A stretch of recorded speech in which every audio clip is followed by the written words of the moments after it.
அண்ணன் விஜய் அவர்கள் நான் அன்போடு வரவேற்கிறேன். மணிப்பூர், விஜய் அவர்கள் மணிப்பூர் செல்வதற்கு தயாராக இருந்தால் அவரோடு மணிப்பூர் செல்வதற்கு நான் தயார். இந்த கட்சி அண்ணன் தொல் திருமாவளவன் அவர்கள் கட்டுப்பாட்டில் இல்லை. இந்த கட்சி அந்த லாட்டரி விற்பனை செய்யக்கூடியவருடைய மருமகனுடைய கையில் தான் அந்த கட்சி இருக்கு. அம்பேத்கர் ஐயாவை வைத்து எந்த அளவுக்கு அரசியல் வியாபாரம் தமிழகத்தில் நடைபெறுவது என்பதற்கு இந்த நிகழ்ச்சியும் ஒரு உதாரணம். இந்த உருட்டல் மிரட்டலுக்கெல்லாம் பயப்படுறாள். நான் ஊரில் உட்காந்து ஆடு மேய்ச்சிட்டு இருப்பேன், அதுக்கெல்லாம் பயந்துருந்தான். இங்கே வந்து உங்களை அரசியல் பண்ணிட்டு இருக்கேன் பாரு. நான் இந்த மாதிரி ஆளெல்லாம் ஓட விடணுங்கிறதுக்காக தான் நான் தவமா எடுத்து அரசியலுக்கு வந்திருக்கேன். தவமா எடுத்து வந்திருக்கேன். விகடன் நிறுவனம் நடத்தி இருக்கக்கூடிய அம்பேத்கர் ஐயா புத்தக வெளியீடு, அவரை பற்றிய புத்தக வெளியீடு, அதில் நடிகர் விஜய் அவர்கள், தமிழக வெற்றி கழகத்தினுடைய தலைவர், அவங்க பங்கேற்றிருக்கிறாங்க. அதில் நிறைய பேசியிருக்கிறாங்க. அதை பற்றி உங்கள் கருத்து என்ன? ஸோ தனித்தனியாக பேசுவதை விட ஒரு பத்திரிகையாளர் சந்திப்பில் உங்களிடம் பேச வேண்டும் என்பதற்காகவும் அழைத்திருந்தோம்.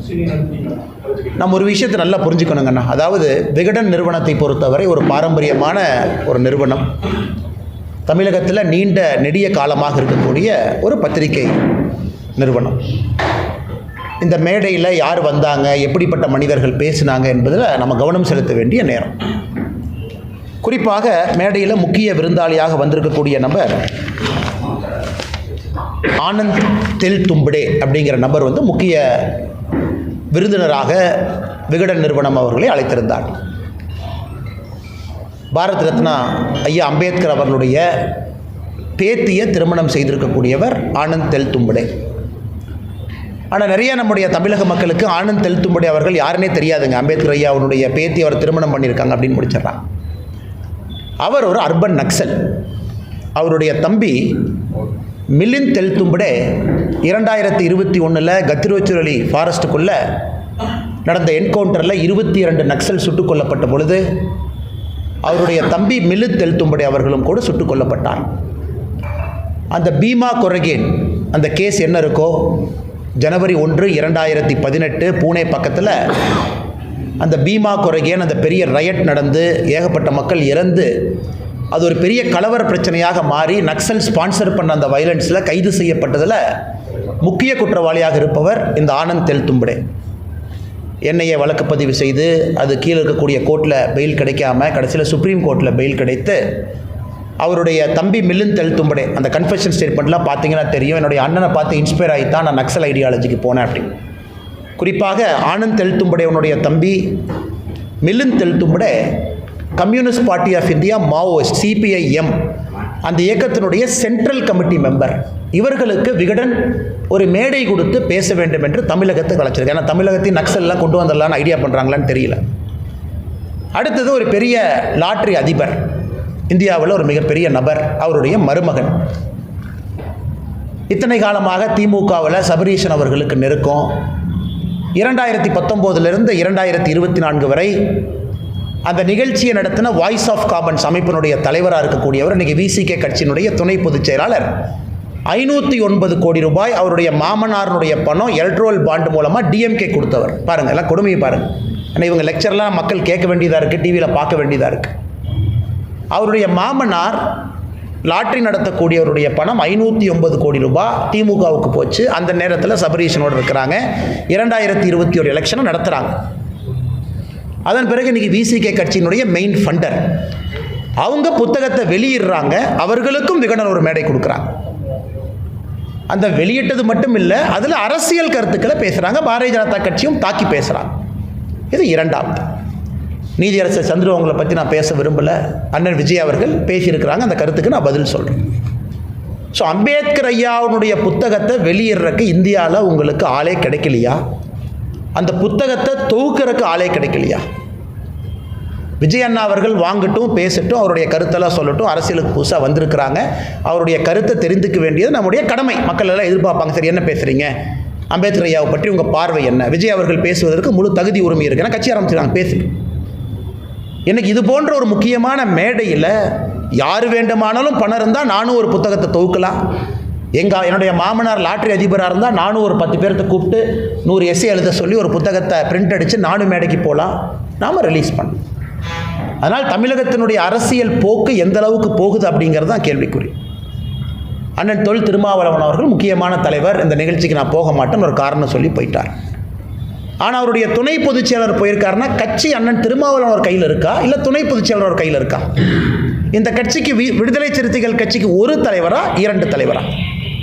மேடையிலே கூட்டணியில் இருக்கக்கூடிய கட்சியை பற்றி பேசிய பிறகு கூட ஒரே கட்சியில் துணை பொதுச் செயலாளரும் தலைவர் அண்ணன் தொல் திருமாவளவன் இருக்கிறாங்கன்னா என்னை பொறுத்தவரை இந்த கட்சி அண்ணன் தொல் திருமாவளவன் அவர்கள் கட்டுப்பாட்டில் இல்லை. இந்த கட்சி அந்த லாட்டரி விற்பனை செய்யக்கூடியவருடைய மருமகனுடைய கையில் தான் அந்த கட்சி இருக்குது. தெள்ள தெளிவு அரசியல் தெரியக்கூடிய எல்லோருக்கும் தெரியும். உங்கள் கூட்டணியில் இருக்கக்கூடிய ஒரு கட்சியை, ஆளும் கட்சியை, உங்கள் கட்சியை சார்ந்த ஒரு முக்கியமான நபர் மேடையின் மீது விமர்சனம் செய்கிறாரு, அவர் மீது உங்களால் நடவடிக்கை எடுக்க முடியவில்லை என்றால் அந்த கட்சியினுடைய மெயின் ஃபண்டரை கை வைக்க திருமாவளவன் தயாராக இல்லை. இது தமிழகத்தில் குறிப்பாக திமுக தலைமையில் இருக்க கூட்டணி எப்படி இருக்குது அப்படின்னு காட்டுதுங்க. திமுக கூட்டணி எப்படி இருக்குது? எல்லாரும் பவரில் இருக்கிறனால ஒட்டி இருக்கிறாங்க, பணங்காசுக்காக ஒட்டி இருக்கிறாங்களா அப்படிங்கிற கேள்வியை இது எழுப்புகிறது. எதையும் தமிழகத்தினுடைய அரசியலை கவனிக்கக்கூடியவர்கள், தமிழகத்தினுடைய மக்கள் ரொம்ப உன்னிப்பாக கவனிக்கணும். அம்பேத்கர் ஐயாவுடைய புத்தகத்தை தொகுக்கறக்கு ஆள் இல்லையா? அந்த புத்தகத்துக்கு ஆனந்த் தெலும்படி அவர் தான் கிடைச்சாரா? அவர் பேசியிருக்கக்கூடிய வார்த்தைகள், பேச்சுக்கள், பீமே கொரகானில் அவருடைய ஸ்பீச்சு டிசம்பர் 31, 2017 பேசின ஸ்பீச்சுக்கு அடுத்த நாள் கலவரம், ஜனவரி 1, 2018. அவருடைய சொந்த தம்பி communist party, maoist party, communist party of India மாவோயிஸ்டுடைய சென்ட்ரல் கமிட்டி மெம்பர் 22 நக்சலோடு சுட்டுக் கொல்லப்படுகின்றார். அது நீங்கள் சொல்லலாம், ஐயோ பிஜேபி ஆட்சி மகாராஷ்டிரா கொண்டீங்க, நம்ம மீடியம், அது காங்கிரஸ் ஆட்சிங்க, எங்காச்சும் இல்லைங்க. அப்போ 2021 நவம்பரில் அது உத்தவ் தாக்கரே அவர்கள் முதலமைச்சராக இருந்தார்கள், காங்கிரஸ் கூட்டணி ஆட்சி, சுட்டு கொண்டுட்டாங்க. இதையெல்லாம் தமிழகத்தினுடைய மக்கள் உத்து கவனிக்கணும். அதுதாங்க நான் காலையில் 6ஆம் தேதி அன்னைக்கு பேசினேன். அம்பேத்கர் ஐயாவை வைத்து எந்த அளவுக்கு அரசியல் வியாபாரம் தமிழகத்தில் நடைபெறுவது என்பதற்கு இந்த நிகழ்ச்சியும் ஒரு உதாரணம். அண்ணன் விஜய் அவர்களை நான் அன்போடு வரவேற்கிறேன். மணிப்பூர், விஜய் அவர்கள் மணிப்பூர் செல்வதற்கு தயாராக இருந்தால் அவரோடு மணிப்பூர் செல்வதற்கு நான் தயார். மணிப்பூர் ஃபுல்லாக சுற்றி காட்டுவதற்கு நான் தயார். ஆனால் விஜய் அண்ணன் இப்போ அரசியலில், பொது அரசியலில் என்னுடைய அன்பான வேண்டுகோள், ஒரு பேசிக் காமன் சென்ஸை வளர்த்திக்க வேண்டிய நேரம் இது. ஏன்னா ஒரு சினிமா நடிகராக உச்சத்தில் இருந்துட்டாங்க, பெரிய ஒரு நடிகர், எல்லோருக்கும் பிரித்த ஒரு நடிகர். அரசியல் கருத்து சொல்லும் பொழுது ஜியோ பாலிட்டிக்ஸ் இம்ப்ளிகேஷன் என்ன, மணிப்பூர் என்ன, என்ன பிரச்சனை, அங்கே இருக்கக்கூடிய ட்ரைபல் பிரச்சனை என்ன, மியான்மார்லேருந்து யார் உள்ளே வர்றா, இந்த ட்ரக் ட்ரையாங்கிள்னு திரும்ப திரும்ப சொல்கிறோம் என்ன, மணிப்பூரில் எந்த ஆட்சி காலத்தில் பிரச்சனை அதிகமாக இருந்தது, காங்கிரஸ் ஆட்சி காலத்தில் எத்தனை பேர் இறந்தாங்க, 10 ஆண்டு காலம் பிஜேபி ஆட்சி காலத்தில் எத்தனை பேர் இறந்திருக்காங்க, இந்த பிரச்சனை ஏன் உருவாச்சு, எங்களுடைய சொந்த கட்சியில் இருக்கக்கூடிய முதலமைச்சரை ஒரு ட்ரைபல் கம்யூனிட்டியை சார்ந்தவங்க முதலமைச்சருடைய இல்லத்தை கொளுத்து போதும் கூட அங்கே இருக்கக்கூடிய போலீஸ் துப்பாக்கி எடுத்து சொல்லிங்க, அதுக்கு துப்பாக்கி தீர்வு கிடையாது. பாரதிய ஜனதா கட்சியினுடைய முதலமைச்சருடைய வீடு கொளுத்தப்படுகிறது, அமைச்சர்களுடைய வீடு கொளுத்தப்படுகிறது, கட்சி நபர்களுடைய வீடு கொளுத்தப்படுகிறது, சூறையாடப்படுகிறது. அதற்கு நாம் எல்லாம் உடனே ஆர்ம்டு ஃபோர்ஸஸ் ஸ்பெஷல் பவர்ஸ் ஆக்டை மணிப்பூர் ஃபுல்லாக மறுபடியும் ரீஎக்ஸ்டெண்ட் பண்ணி அதற்கு தான் அங்கே இருக்கக்கூடிய பெண்கள் அம்மனமாக நடந்தார்களா மணிப்பூரில் ஒரு காலத்திலேங்க காங்கிரஸ் ஆட்சியின் பொழுது. உடைகள் இல்லாமல் எனக்கு armed forces special powers act எங்கள் ஊருக்கே வரக்கூடாதுன்னு நம்முடைய தாய்மார்கள், சகோதரிகள் உடை இல்லாமல் நடந்து போனாங்க. அதே மணிப்பூரை திரும்ப கொண்டு வரணுமா? ஆர்ம்டு ஃபோர்ஸஸ் ஸ்பெஷல் பவர்ஸ் ஆக்டை கொண்டு வந்து அப்படியே ஒரே நாளில் ஷூட்டிங் ஆர்டர் கொண்டு வந்து எல்லாத்தையும் சுட்டு தூக்கி போடுங்க. அதிலிருந்து தான் பாரதிய ஜனதா கட்சி மணிப்பூரை வெளியே கொண்டு வந்திருக்கிறது. ஆனால் அண்ணன் விஜய் அவர்களுக்கு இதை சொல்ல வேண்டும் என்பது என்னுடைய அன்பான ஆசை. காரணம், புதுசாக அரசியலுக்கு வந்திருக்காங்க, சில விஷயங்கள் அவர்கள் தெரிந்து கொள்ள வேண்டும் என்பதற்காக. இன்னைக்கு மணிப்பூரை பொறுத்தவரை, மணிப்பூர் பாருங்க நான் என்ன சொல்கிறாங்க, மணிப்பூரை பொறுத்தவரை இன்னைக்கு வடகிழக்கு அந்த பகுதி மட்டும் நல்லா விஜய் அண்ணன் கேட்டுக்கணும். நாங்கள் ஆட்சிக்கு வந்த பிறகு, பாரதிய ஜனதா கட்சி, பாரத பிரதமர் நரேந்திர மோடி அவர்கள் வந்த பிறகு 2015 திருப்புரால ஆர்ம்டு ஃபோர்ஸஸ் ஸ்பெஷல் பவர்ஸ் ஆக்டினுடைய டிஸ்டர்ப்ட் ஏரியா நோட்டிஃபிகேஷனை நம்ம வாபஸ் எடுத்துக்கிட்டோம். திருப்புரா மக்கள் நிம்மதியாக இருக்கலாம். 2018 மெகாலயாவில் ஆர்ம்டு ஃபோர்ஸஸ் ஸ்பெஷல் பவர்ஸ் ஆக்டினுடைய டிஸ்டர்ப்ட் ஏரியா நோட்டிஃபிகேஷனை வாபஸ் எடுத்துட்டோம், அந்த மக்கள் நிம்மதியாக இருக்கலாம். அஸ்ஸாமில் 2014 மோடி அவர்கள் வந்த பிறகு 23 மாவட்டத்தில் ஆர்ம்டு ஃபோர்ஸஸ் ஸ்பெஷல் பவர்ஸ் ஆக்டை வாபஸ் எடுத்து இன்றைக்கி ஒரே ஒரு மாவட்டம் அஸ்ஸாமில் மட்டும்தான் ஏஎஃப்எஸ்பி இருக்குது. அதை தாண்டி மணிப்பூரில் 2004 டிஸ்டர்ப்ட் ஏரியா டிக்ளரேஷன், ஆர்மி யார் வீட்டுக்கு வேணாலும் வரலாம், யாரை வேணாலும் சர்ச் பண்ணலாம், எந்த கணவனை வேணாலும் எப்போ வேணாலும் தூக்கிட்டு போகலாம், காவல்துறையில் போய் கேஸ் ரெஜிஸ்டர் பண்ண முடியாது. 2004 இருந்ததை 1/4/2022 மணிப்பூரில் அதை வெறும் 15 போலீஸ் ஸ்டேஷன் லிமிட்டுக்குள்ளே சுருக்கி அதையும் மத்திய அரசு வாபஸ் வாங்கியிருக்காங்க. நன்றாக புரிந்து கொள்ள வேண்டும். இதற்காகத்தான் வடகிழக்கில் தாய்மார்கள் நிர்வாணமாக, அந்த கோரமான காட்சியை நம்ம பார்க்க வேண்டிய சூழ்நிலை, நிர்வாணமாக நடந்து போனாங்க. எங்கள் மாநிலத்தில் armed forces special powers act கொண்டு வராது. அருணாச்சல் பிரதேசில் இன்றைக்கி 3 மாவட்டத்தில் 16 போலீஸ் ஸ்டேஷனில் இருந்துச்சு, 9 தாலுக்கா எக்ஸ்ட்ரா இருந்துச்சு. அது இன்றைக்கி 2 போலீஸ் ஸ்டேஷன் லிமிட்டுக்குள்ளே அருணாச்சல் பிரதேசம் சுருங்கி இருக்கிறது. நாகாலாந்தில் 1995 இருந்த டிஸ்டர்ப்டு ஏரியா நோட்டிஃபிகேஷனை முற்றிலும் எடுத்திருக்கின்றோம். அதே மாதிரி விஜய் அண்ணுக்கு இன்னொரு அன்பான என்னுடைய அறிவுரையும் கூட. இல்லை பாரதிய ஜனதா கட்சி இங்கே இருக்கிறாங்க, ஹிந்துத்துவ கட்சி, ஹிந்து கட்சி, தமிழ்நாட்டில் அப்படியே பிஜேபி ஹிந்து கட்சின்னு சொல்லிட்டோம்னா அப்படியே கிறிஸ்தவர்கள் இஸ்லாமியர்கள் ஒன்றாயிருவாங்க, வாக்கரசியல் நன்றாக இருக்கும். கோவாவில் 25% கிறிஸ்தவர்கள், 8% இஸ்லாமியர்கள் 3வது முறை ஆட்சியில் இருக்கின்றோம். மணிப்பூர் 53% மீத்தி ட்ரைபு, 16% குக்கி ட்ரைபு, அதில் 2017 ஆட்சியில் இருக்கின்றோம். மேகாலயா 74% கிறிஸ்தவர்கள், 4% இஸ்லாமியர்கள். அதில் உங்களுக்கு தெரியும், இத்தனை காலமாக 2018 ஆட்சியில் இருந்தோம், இன்றைக்கி ஆட்சியில் இல்லை, கூட்டணியில் இன்றைக்கி 2 சீட்டில் இருக்கும். மிசோராமில் 2018 என்டி அலையன்ஸ் ஜெயிச்சது, கிறிஸ்டியன்ஸ் 87% இருக்கிறாங்க. இண்டி அலையன்ஸ்லாம் அங்கே பிக்சர்லேயே கிடையாதுங்க.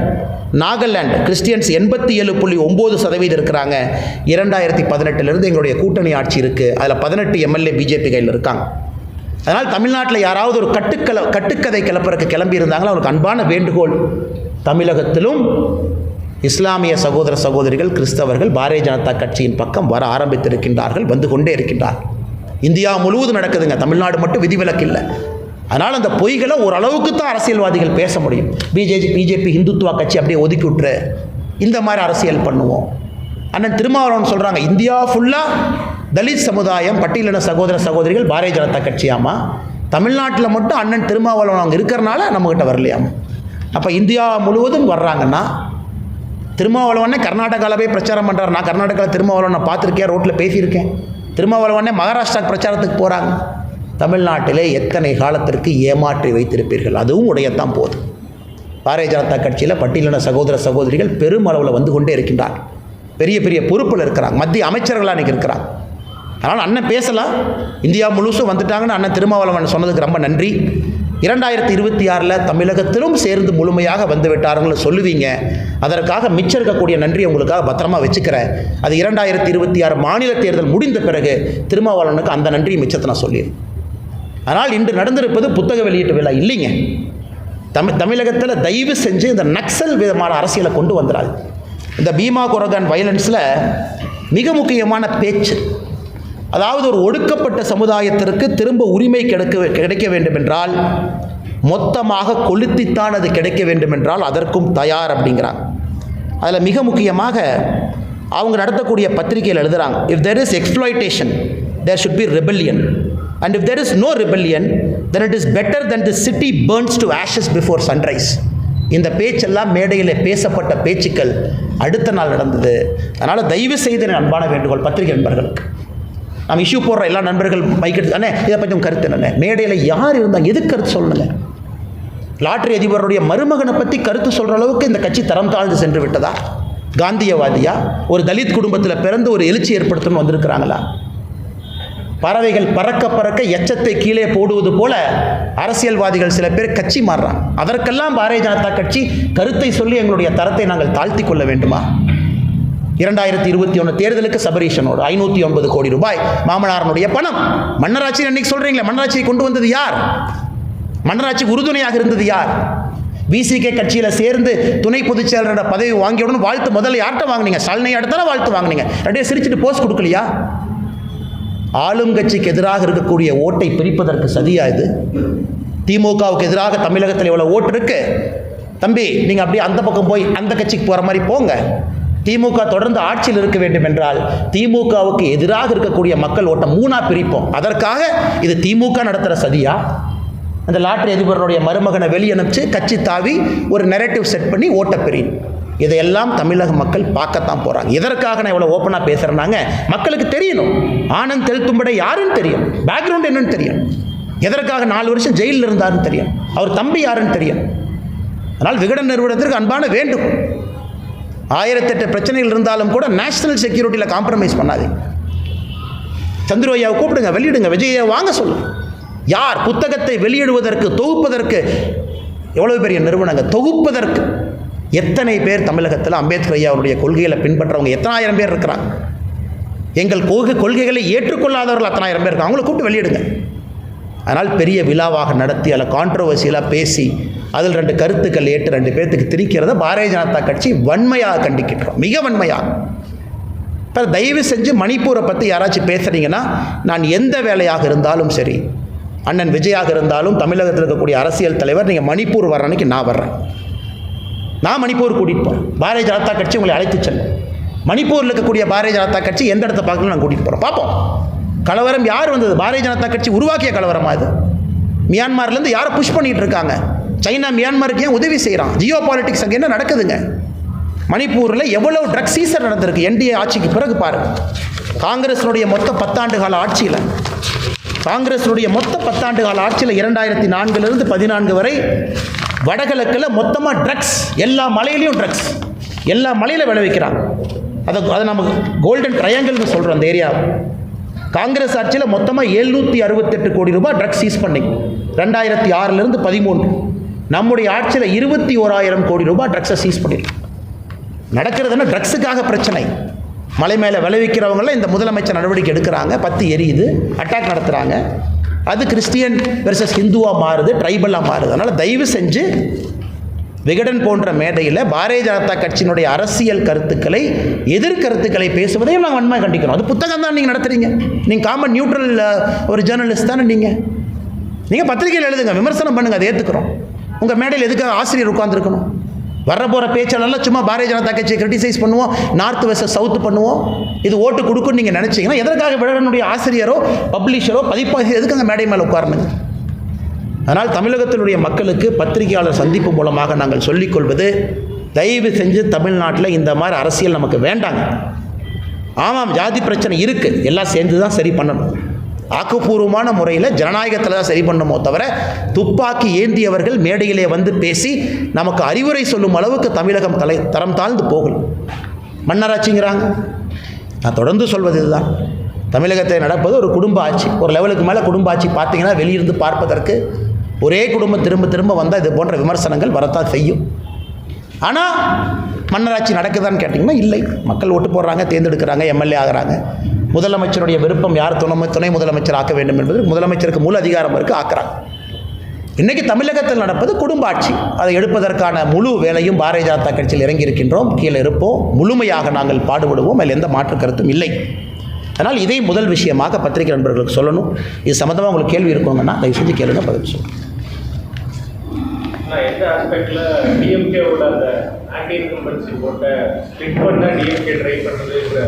ஆனால் ஒரு யூகத்தை உங்கள் முன்னாடி வைக்கிறேங்கண்ணா. நேற்று வரை நண்பர்கள் அந்த இவரும் அங்கே இருக்கக்கூடிய சபரீஷனும் ஒன்றா போகிறாங்க, சுற்றுறாங்க. 2021 ஸ்ட்ராட்டஜி ஒன்றா போடுறாங்க. பெண் அமைப்புக்கெல்லாம் தனித்தனியாக டிஎம்கே ஒரு பெண் அமைப்புன்னு ஒன்று வச்சுருக்காங்க, அதை ஆரம்பிக்கிறாங்க. அதன் பிறகு அப்படியே விசிகேக்கு போகிறாங்க. விசிகேயில் இருக்கும் பொழுது இந்த பிரச்சனையை பேசலையே. உங்களுக்கு திமுக பிரச்சனையாக இருந்தால் விசிகே கூட்டணி கட்சியில் ஏன் போய் சேரணும்? ஏன் வேறு கட்சியாக தமிழ்நாட்டு இல்லையா? வேறு யாருமே பட்டியலின சகோதர சகோதரிகளுக்காக வேலை செய்யலையா? எதிர்கட்சியில் போய் ஜாயின் பண்ணலாமே. அதே கூட்டத்தில் இருக்கக்கூடிய கட்சியில் ஜாயின் பண்ணி கன்டினியூ பண்ணுறீங்க. திருச்சி மாநாடு போடுறீங்க, அதுக்கு தலைவரில் கூப்பிட்றீங்க, அதுக்கு ஸ்பான்சர் பண்ணுறீங்க. அதன் பிறகு திடீரென்று திமுகவை விமர்சிக்க வேண்டிய காரணம் என்னன்னு தான் மக்கள் கேட்குறாங்க. அப்போ என்ன நீங்களாம் சேர்ந்து நாடகம் ஆடுறீங்களா? இது திமுக, திருமாவளவன், இந்த லாட்டரி அதிபருடைய மருமக 3 பேர் உட்காந்து நீங்களே கேம் ஆடி புதுசாக இந்த கட்சிக்கு எவர் அனுப்பு, அந்த கட்சிக்கு எவர் அனுப்பு, ஓட்டை பிரிக்கலாம். அது என்னுடைய ஐயத்தை வெளிப்படுத்துகின்றேன், மக்களுடைய ஐயத்தை. இல்லாட்டி நீங்கள் ஆக்ஷன் எடுங்க. ஏன் ஆக்ஷன் எடுக்கலை? இல்லை ஒரு பேசுகிறது தப்பு. ஒரு சின்ன பையன் ட்விட்டரில் ஒரு மெசேஜை போட்டால் 10 நிமிஷத்தில் தூக்குற கட்சி. முதலமைச்சர் அசிங்கமாக பேசியிருக்காங்க. நாங்கள் பேசுவது வேறு, முதலமைச்சருடைய குறைகளை சுட்டி காட்டுவது வேறு. அப்போ மன்னராட்சின்னு அதே கூட்டத்தில் பண்ணுறாங்கன்னா திருமாவளவனை ஏன் நடவடிக்கை எடுக்கலை? அப்போ என்ன அர்த்தங்கண்ணா? இந்த கட்சிக்கு அவரு தலைவரா, இன்னொருத்தர் தலைவரா? இதைத்தான் நான் கேட்குறேன். அதனால் நான் கேட்பது, புத்தகத்தை வெளியிடுங்க, விஜயண்ணா பேசுங்க, எல்லாம் பண்ணுங்க, ஆதாரத்தின் அடிப்படையில் பேசுவோம். சும்மா வாய்க்கு வந்தது மணிப்பூர் அப்படியே பேசிட்டு போயிடலாம். அவர் வந்து 2% கட்சி, பரவாயில்லைங்க. எங்களை மாதிரி சாதாரண ஆட்கள் 2%, 4%, 6%, 12% எல்லாம் வந்துடும். கட்சி இத்தனை பேர் உழைச்சி கொண்டாந்துட்டான், அடுத்து 30%க்கு போயிடும். அதனால் சும்மா அப்படியே மேடையில் வர வேண்டியது ஒரு விகடன் போன்ற ஒரு முக்கியமான ஒரு பத்திரிகை, அந்த மேடையில் அரசியல் பேச வேண்டியது என்னங்க அது? நான் இதுவரை மரியாதையாக தமிழகத்தில் எல்லோருக்கும் மரியாதை கொடுக்க வேண்டும் என்று தான் அரசியல் பண்ணுறோம். ஆனால் இது போன்ற பேசினா நம்ம தரவுகளின் அடிப்படையில் பேச வேண்டி வருதுங்கண்ணா. மணிப்பூரை பற்றி தெரியணும், ஜாகிரஃபி என்ன, மணிப்பூர் ஹிஸ்ட்ரி என்ன, மேப்பில் எங்கே இருக்குது, மணிப்பூருக்கும் மியான்மருக்கு எவ்வளோ தூரம், ஏன் அதை நம்ம ட்ரக் ட்ரையாங்கல்னு சொல்கிறோம், எதுவும் தெரியாமல் மணிப்பூர் ஜியோ பாலிட்டிக்ஸ். ஏன் மணிப்பூர் பற்றியற வேண்டும் என்று சைனா நினைக்குது, ஏன் மியான்மர் நினைக்குது, ஏன் நம்ம வந்து கடுமையான ஆக்ஷனுக்கு போகாமல் இருக்கோங்கண்ணா? 2 ட்ரைபல் சண்டை போடுறாங்க, துப்பாக்கி சூடு நடத்தி நாளை காலையில் குக்கியும் ஏற்றி நீங்கள் சமாதானப்படுத்திடுவீங்களா? இதெல்லாம் 100 ஆண்டுகளாக இருக்கக்கூடிய பிரச்சனை. மலை மேலே குரூப் இருக்காங்க, மலைக்கு கீழே குரூப் இருக்காங்க. மலை கீழே இருக்கிற குரூப்பு மேலே போய் நிலத்தை வாங்க முடியாது. அந்த பிரச்சனை தான் இந்த பிரச்சனை. ஹைகோர்ட் ஜட்ஜு தீர்ப்பு கொடுக்குறார், ஒரு கம்யூனிட்டி ட்ரைபல் ஆக்கு. இன்றைக்கி எல்லா விதமான விதத்தையும் கையாண்டு பிரச்சனைக்கு நார்த் ஈஸ்டில் அது தமிழ்நாடு மாதிரி கிடையாதுங்கண்ணா. High tribal identity. சொந்த சீஃப் மினிஸ்டருடைய வீட்டை கொளுத்தும் போது நாங்கள் துப்பாக்கிச்சூடு நடத்தாமல் இருக்கோம். ஏன்னா துப்பாக்கிச்சூடு தீர்வு கிடையாது. அதுக்கு மறுபடியும் நார்த் ஈஸ்ட் பற்றி எறியணும், மறுபடியும் தாய்மார்கள் வந்து உடை உடுத்தாமல் ரோட்டுக்கு வரணும், மறுபடியும் ஆர்ம்டு ஃபோர்ஸஸ் ஸ்பெஷல் பவர்ஸ் ஆக்டை எடுங்கன்னு சொல்லணும். இது ஒரே நாளில் ஏஎஃப்பிஎஸ்பியை கொண்டு வந்து ஆர்மி 10 காலத்தை இறக்கி ஷூட்டட் சைட் ஆர்டர் கொடுத்து 24 ஹவர்ஸில் கொண்டு வர தெரியாதாங்கண்ணா? இது 20 ஆண்டுகள் கழித்து இந்த அமைதி வந்திருக்கு, இந்த பிரச்சனை வெடிக்கிறதுக்கு முன்னாடி. அதனால் கொஞ்சம் ஜாகிரஃபி ஹிஸ்ட்ரி தெரிஞ்சுக்கிட்டு பேசணும் என்ன நடக்குது. அதான் அன்பான வேண்டுகோளை தவிர வேறு எதுவும் என்னுடைய வேண்டுகோள் இல்லைங்கண்ணா.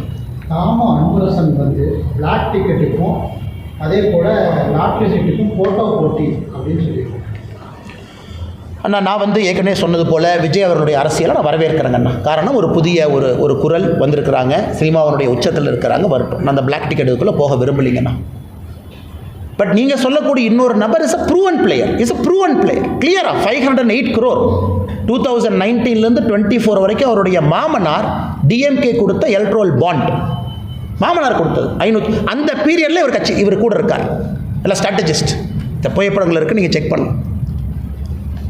ஸ்டாலின் அவர்களோட புகைப்படம் எடுக்கிறாங்க, எல்லாம் எடுக்கிறாங்க. இப்போ வந்து ட்ராமா பண்ண வேண்டிய அவசியம் இல்லை. திடீர்னு அண்ணா இவர் கருத்துக்கு என்ன கருத்து அன்னைக்கு நான் தான் யோசித்தேன், இவர் என்ன காந்தியவாதியா இல்லை அம்பேத்கர்வாதியா இல்லை கீழே ஒரு சாதாரண குடும்பத்திலிருந்து பிறந்து அவரே படித்து இல்லை விவசாய குடும்பத்தில் வந்துருக்கிறாங்க. மாமனாருடைய பேர், மாமனார் பணம் இருக்கிற வரைக்கும் அங்கே ஃபியூஸ் போகும். நாளை காலையில் அந்த மாமனார் பணத்தை கட் பண்ணால் இந்த கட்சியிலேருந்து அடுத்த கட்சி. அதனால் தாமோ அன்பரசன் எந்த அர்த்தத்தில் கேட்குறான்னு சத்தியமாக எனக்கு தெரியலிங்கன்னா, நான் இந்த பகுதியை விமர்சனம் செய்ய விரும்புகின்றேன். அதனால் தயவு செய்து விகடன் போன்ற ஒரு நிறுவனம் மேடையை கொடுக்கும் பொழுது யாருக்கு கொடுக்குறோம் என்பது மிக முக்கியம். இதுதான் திரும்ப திரும்ப நான் சொல்லக்கூடிய கருத்து. தமிழகத்தில் அது போன்ற அரசியல் வேண்டாம். அந்த ரிபல்லியஸ் பாலிடிக்ஸ், பீமா கொரகான் என்ன நடந்துச்சுன்னு எல்லாத்துக்குமே தெரியுங்கன்னா, அது வேண்டாம் என்பது. ஏன்னா யாருமே இந்த கோணத்தில் பேசலைங்க, நான் பேச வேண்டாம் என்று தான் இருந்தேன். ஆனால் பேசுகிற சர்ச்சை எல்லாமே இவங்க என்ன சொன்னாங்க, இவங்க என்ன சொன்னாங்க, அப்படியே உண்மை சொல்லணுமல்ல. நான் எதுக்கு தெல்தும்படையை பற்றி பேசுகிறேன்னு இத்தனை நாளாக பொறுமையாக இருந்தேன். பட் இருந்தாலும் பேச வேண்டிய கட்டாயம், அவர் பேக்ரவுண்ட் யாருன்னு சொல்ல வேண்டிய கட்டாயம். ஆனால் இந்த மின் கொள்முதல் சுத்தமாக ஏற்கனவே அறிவிக்கப்பட்டு அதிமுக அப்படின்னு சொல்லி உலகப்போம் பாஜக சேர்ந்தவர்கள் வந்து அந்த மின் கொள்முதல் சம்பந்தமாக கருத்து தெரிவிச்சிருக்காரு. அதில் ஜாமீன் அமைச்சர் சொல்லியிருக்காரு. பாஜகவில் ஏற்கனவே ஜாமீன் அமைச்சர்கள் இருக்கிறாங்க, அது அவங்களுக்கு தெரியாத கேள்வி. எனக்கு தெரியாதுங்கண்ணா, பாஜகவில் இருக்கக்கூடிய ஜாமீன் அமைச்சர்கள் சத்தியமாக எனக்கு தெரியாதுங்கண்ணா. அதாவது ஓராண்டுக்கு மேலே சிறையில் இருந்து, ஓராண்டுக்கு மேலே பல முறை பெயில் ரிஜெக்ட் ஆகி, அவருடைய சொந்த தம்பி அவர்கள் ஆளக்கூடிய மாநிலத்தில் இன்றைக்கி அப்ஸ்காண்டிங்காக இருக்கார். இவர் அமைச்சர், சத்தியப்பிரமாணம் எடுத்த அமைச்சர். இவருடைய சொந்த தம்பி வாண்டட் அக்யூஸ்ட் ஆஃப் இடி. பிடித்து கொடுக்க வேண்டிய கடமை தமிழக காவல்துறைக்கு இருக்குது. காவல்துறையை கையில் வைத்திருக்கக்கூடிய முதலமைச்சர் சொல்கிறாரு கோயம்புத்தூரில், என்னுடைய மகன் உட்பட 35 அமைச்சரில் பெஸ்ட் அமைச்சர் இவராமா. ஆனால் ஒரு நாள் அமைச்சர் ஆவார், கை வந்துருச்சுங்கன்னா பெஸ்ட் அமைச்சர் இவருன்னு ஒருத்தர் காட்டுறாரு. அவருடைய தம்பி இடி கேஸில் அக்யூஸ்டு, இன்னும் அப்ஸ்காண்டிங். தமிழ்நாட்டில் எங்கே இருக்காருன்னு எல்லாத்துக்குமே தெரியும். கரூர் போனீங்கன்னா இன்றைக்கி நைட் தூக்கிட்டு வந்துடலாம் அவர் காலையில். ஆனால் காவல்துறை கைது பண்ணாது. அப்போ நான் ஜாமீன் அமைச்சர்னு சொல்லாமல் என்ன சொல்கிறதுங்கண்ணா? இதை உச்சநீதிமன்றம் சொல்கிறாங்க. இவ்வளவு வேகமாக இவருக்கு நீங்கள் அமைச்சர் பதவி கொடுக்கறனால எங்களுக்கே பயமாக இருக்குது, சாட்சியெல்லாம் வச்சுருப்பாங்களா? 13ஆம் தேதி பொறுத்திருப்போம், என்ன உச்சநீதிமன்றத்தில் சொல்கிறாங்கன்னு பார்ப்போம். அப்போ நான் ஜாமீன் அமைச்சர் என்று சொன்னதில் என்னென்னா தப்பு. ரெண்டாவது, நான் கேட்ட கேள்வி அதானி அம்பானி பிஜேபி நீங்கள் கொடுத்தீங்களே, சரி இது அதிமுகவில் கொடுத்தாங்க, நான் கொடுக்கல. அதுக்கப்புறம் 77 கோடி ரூபாய் கொடுத்தீங்களே கமுத்தியில், அது என்னோட செகண்ட் அறிக்கையில் இருக்குங்கண்ணா. ஃபஸ்ட் இதில் பெனால்ட்டி சார்ஜ் 230 கோடி ரூபா கொடுத்தீங்களே, அதையே நீங்கள் காட்டல 530 கோடியோட, ஏன் மறைச்சிங்க? ரெண்டாவது இதில் இப்போ ஜென்ரேட் பண்ண நீங்கள் ஆட்சிக்கு வந்ததுக்கப்புறம் ஜென்ரேட் பண்ணதில் அதானிக்கு 77 கோடி ரூபா கொடுத்தீங்களே, அதுவும் செகண்ட் அறிக்கையில் டாக்குமெண்ட்டோட அதானியினுடைய ரிப்போர்ட்லேருந்து அந்த பேராவை காப்பி பண்ணி ஆங்கிலத்தில் பேஸ்ட் பண்ணியிருக்காங்கண்ணா. இதில் உருட்டல் மிரட்டல் எம்எல்ஏ அறிக்கை கொடுத்ததுக்கு எம்எல்ஏ கேஸ் போடுவாங்களாம். யோ நீ எல்லாம் என் மேலே கேஸ் போட்டு இடி கேஸில் உள்ளே போன நீ எல்லாம் கேஸ் போட்டு எஃப்ஐஆர் வாங்கினு என் தலை விதி இல்லைங்களா? 1 வருஷம் ஜெயிலில் கம்பி எண்ணவும். இதில் ஆக்ஸ்ஃபோர்ட் பல்கலைக்கு போய் படித்தேன். என்னை பற்றி நான் தனியாக ஆக்ஸ்ஃபோர்டில் படிக்கணும்னு எப்போ சொன்னேன்? நான் ஆக்ஸ்ஃபோர்டில் தனியாக இருக்காச்சும் கிளாஸ் எடுப்பாங்களான்னு ஆக்ஸ்ஃபோர்டில் ஒரு குரூப்பில் போகிறேன். அது கூட போன 11 பேர் ரகசியம் எனக்கு தெரியும். வெப்சைட்டு போய் டைப் பண்ணிங்க, போன அன்றைக்கே வெப்சைட்டில் போட்டிருக்கான், ஷெவ்னிங் குருக்கள் வெப்சைட்டில் யார் 11 பேர் எல்லாம் இருக்குது, ஃபோட்டோ இருக்குது, FCDO ஆஃபீஸ் போங்க எல்லாம் போட்டிருக்கான். இது ஒரு விஞ்ஞானமா? இதுக்கு ஒரு அமைச்சர் வேணுமா? அதனால தான் நான் சொல்கிறேன், நான் ஆக்ஸ்ஃபோர்டில் படிக்கிற அதே நேரத்தில் இந்த ஜாமீன் அமைச்சரும் படித்தார். எங்கே படித்தார்? புலால் சிறையில் கம்பி என்றதை படித்தார். அவர் ஒரு பக்கம் படித்தார், நான் லண்டனில் படித்தேன். அதனால் ஃபெயிலான ஸ்டூடெண்ட்டு பாஸ் ஆன ஸ்டூடெண்ட்டை பார்த்து பொறாமப்படுறது நம்ம ஊரில் சகஜம் தானே. அதனால் கம்பி என்ற அமைச்சர் நீ பார்த்து பொறாமப்படுறார். கேட்ட கேள்விக்கு பதில் வரும். அதானி கொடுத்தியா இல்லையா? கொடுத்த நோத்துக்கு. இல்லைன்னா ஆட்சிக்கு வந்ததுக்கப்புறம் 77 கோடி ரூபாய் கமுதி ப்ராஜெக்ட் கொடுத்தியா இல்லையா? கொடுத்த நோத்துக்கு. அதை விட்டுட்டு சுற்றி இந்த வளைக்கிற வேலை என்கிட்ட விட்டுருந்த அந்த ஜாமீன் அமைச்சர் என் மேலே கேஸ் போடு. தைரியம் இருந்தால் என் மேலே கேஸ் போடியா பார்த்தலாம். சரியான அப்பா அம்மாவுக்கு பிறந்தால் என் மேலே கேஸ் போட்டு பார்த்தலாம். நான் தெளிவாக கேட்குறேன், தமிழ்நாடு அரசியலில் ஒரு மாற்றத்தை பார்க்கணும். ஜெயிலில் இருக்கிற அமைச்சர் சொல்கிற அளவுக்கு அரசியல் அந்த அளவுக்கு மோசமாயிடுச்சு. நான் சரியான ஆள் அந்த பொடியாக பார்த்துடலாம். நீ போடு கேஸ், நான் பார்த்துறேன். நீ எங்கே கூட்டிகிட்டு போவேன்னு பார்த்துறேன். கூட்டிகிட்டு போடு. போலீஸும் கையில் இருக்குது, போடு. முதலமைச்சர் உனக்கு தான் நெருங்கிய நண்பர், நீ தான் ஒரு பையன் மாதிரின்னு சொல்கிறிய. மகனை விட முக்கியமான அமைச்சர் போய் சொல்லு, காலில் விழுகு. ஆனால் டிஜிபிட்டு சொல்லி என் மேலே கேஸ்டிக்கு உள்ளவே பார்த்தலாம். நாயத்தை பேசினா இந்த ஊரில் மிரட்டல். கேட்டால் அமைச்சர் பதவி, நாயத்தை பேசினா மிரட்டல். அதனால தான் அந்த அறிக்கை ஸ்ட்ராங்காக கொடுத்துறேன். நான் மரியாதை கொடுக்கக்கூடிய ஆள். இந்த உருட்டல் மிரட்டலுக்கெல்லாம் பயப்படுற ஆள். நான் ஊரில் உட்காந்து ஆடு மேய்ச்சிட்டு இருப்பேன், அதுக்கெல்லாம் பயந்துருந்தான். இங்கே வந்து உங்களில் எடுத்து அரசியல் பண்ணிகிட்டு இருக்கேன் பாரு. நான் இந்த மாதிரி ஆளெல்லாம் ஓட விடணுங்கிறக்காக தான் நான் தவமாக எடுத்து அரசியலுக்கு வந்திருக்கேன். அதனால் நீங்கள் அப்படியே மிரட்டி உருட்டி அப்படியே மிரட்டி பார்த்துருவீங்க. நான் கேட்பது ஒரே ஒரு கேள்வி, 2வது முறையும் அதானி கொடுக்கலின்னு சொல்லுங்கள். அறிக்கையை படிக்கிறதே கிடையாது. அத்தனை IAS ஆஃபீஸர் கூட இருக்காங்க. இவருக்கு எதுவுமே தெரியும். IAS ஆஃபீஸர் எழுதி கொடுக்குறதா அமைச்சர் படிக்கிறாங்க.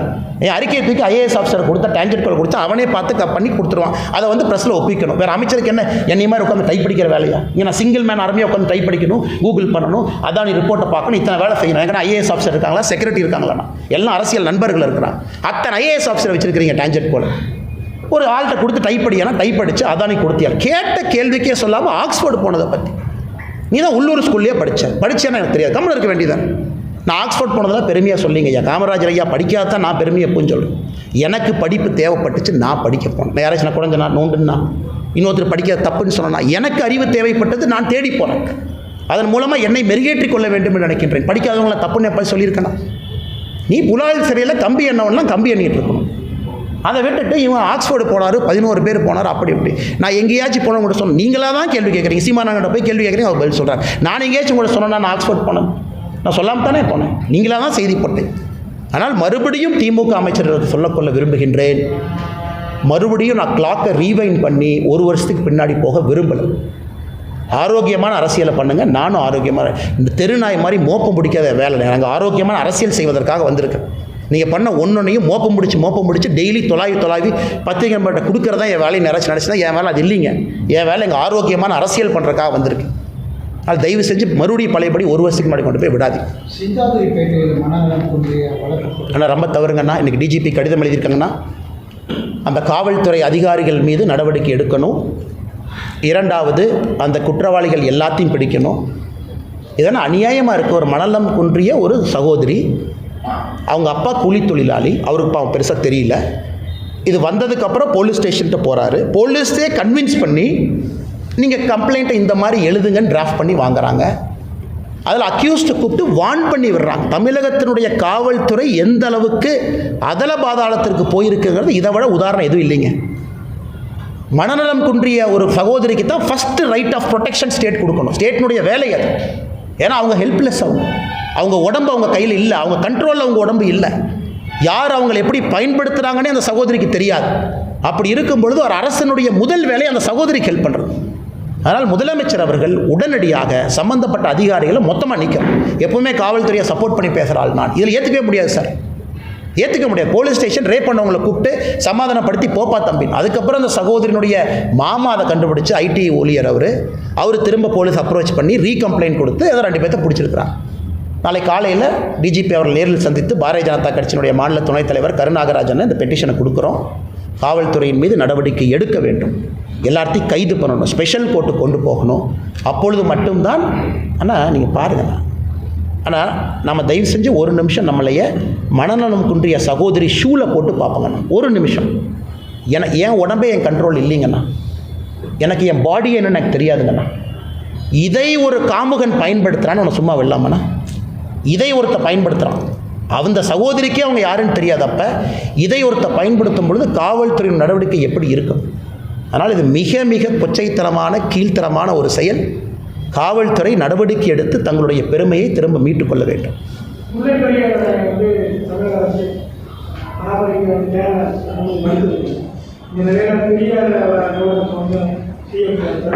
அண்ணா சாரிங்கண்ணா கொஞ்சம் வைக்கம் போறாரு.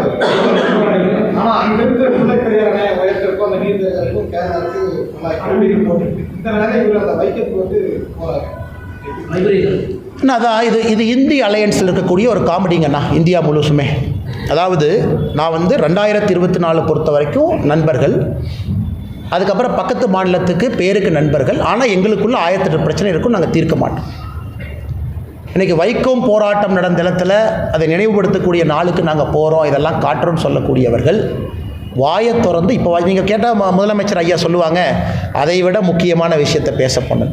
லாஸ்ட் டைம் பெங்களூர் போயிட்டு வந்தாங்க, ஐயாலாம் கேட்டீங்க, பத்திரிகை நண்பர்களானே பேசுனீங்களானே, நம்ம காவிரி தண்ணி விட சொன்னீங்களானே, அதை விட முக்கியமாக பேச போனது. இப்போ முதலமைச்சர் அவர்களுக்கு ஞாபகப்படுத்துகிறோம், அவரோ ஒரு அமைச்சரோ செல்லும் பொழுது, ஐயா இதை விட முக்கியம் தமிழகத்துக்கு எது இல்லை, மதுரை பகுதி வைகை பாசனம் அந்த முழு பகுதிக்கும் இதை விட முக்கியம் எது இல்லை, தேனி பகுதி முழுசாக இதை விட முக்கியம் எது இல்லை, தயவு செஞ்சு இதை பேசிட்டு வைக்கம் போராட்டத்துக்கு போய் ஸ்டேஜில் நீங்கள் கொடுக்குற ஸ்பீச்செல்லாம் கொடுத்துட்டு பத்திரமா வாங்கய்யா. தயவு செய்து கேரள அரசு குறிப்பாக தமிழகத்தினுடைய உரிமை எப்படி மறுக்கிறாங்கன்னு பேசி எழுத்துப்பூர்வமாக கொடுத்துட்டு வாங்க, அப்போ நாங்கள் பாராட்டோம்.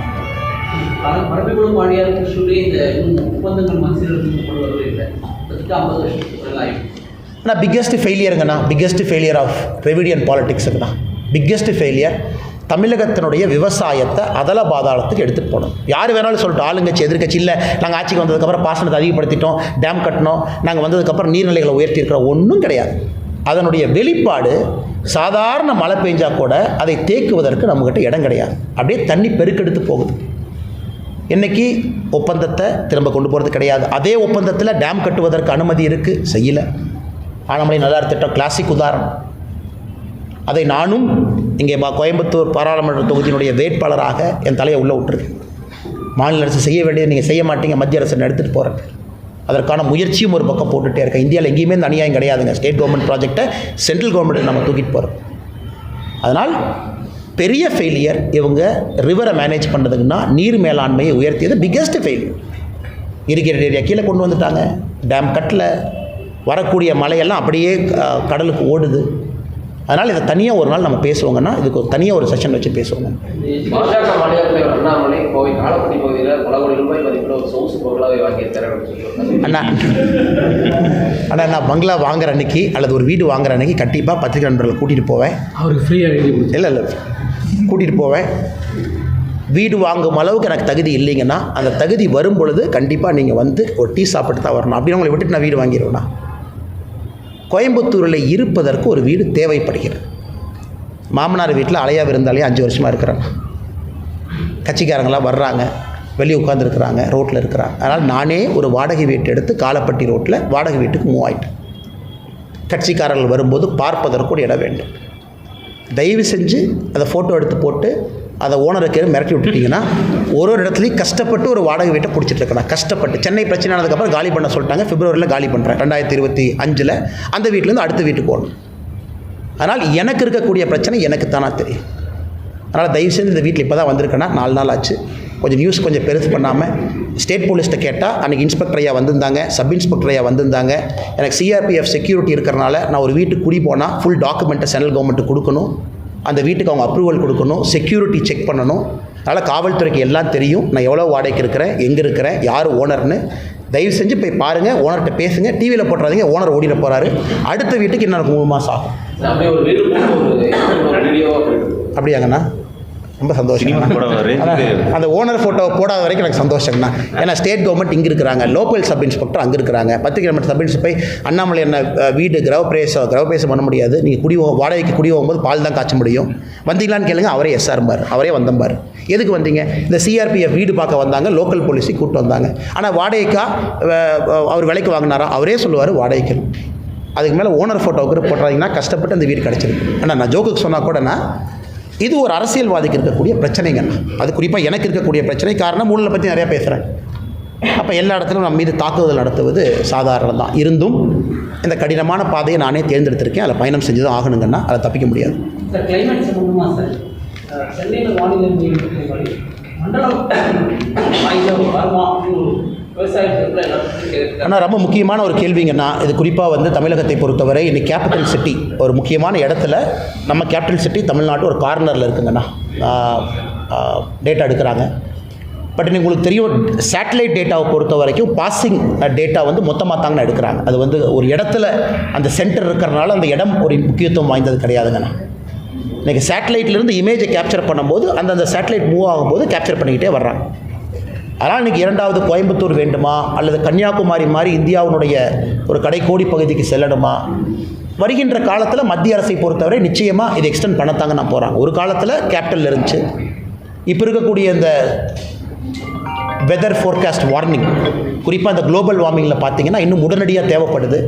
அதனால் வருகின்ற காலத்தில் பார்ப்பங்கன்னா, கோயம்புத்தூரில் நீங்கள் கேட்குறீங்க, இப்போ நான் கன்னியாகுமரி போயிருந்தபோது அங்கேயும் கேட்டாங்க, அண்ணா நமக்கு இது முதல்ல வேணும்னு. அதனால் வருகின்ற காலத்தில் மத்திய அரசு கண்டிப்பாக அதை பற்றி அவேராக இருக்காங்க.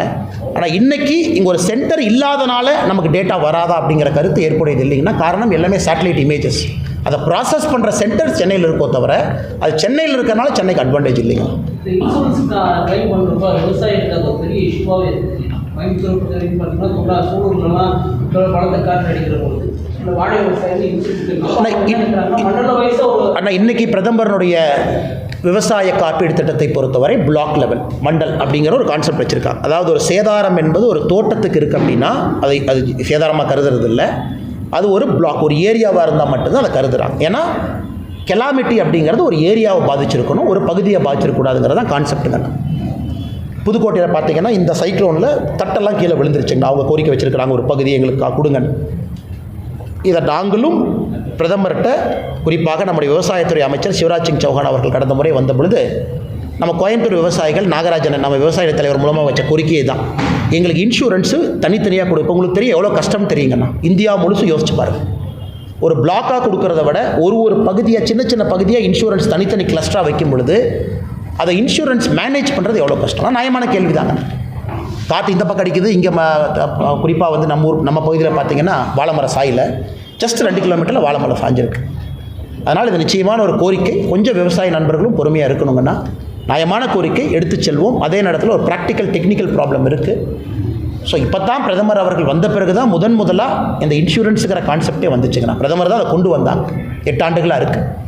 இன்றைக்கி அடுத்த கட்டம் அது செல்லும் பொழுது அது பிளாக்கிலிருந்து, நீங்கள் மண்டல்னு சொல்கிறீங்க, பிளாக்லேருந்து அது ஒரு சின்ன பகுதியாக மாறுவதற்கான வாய்ப்பு இருக்குது. நாங்களும் ப்ரெஷர் போடுறோம்.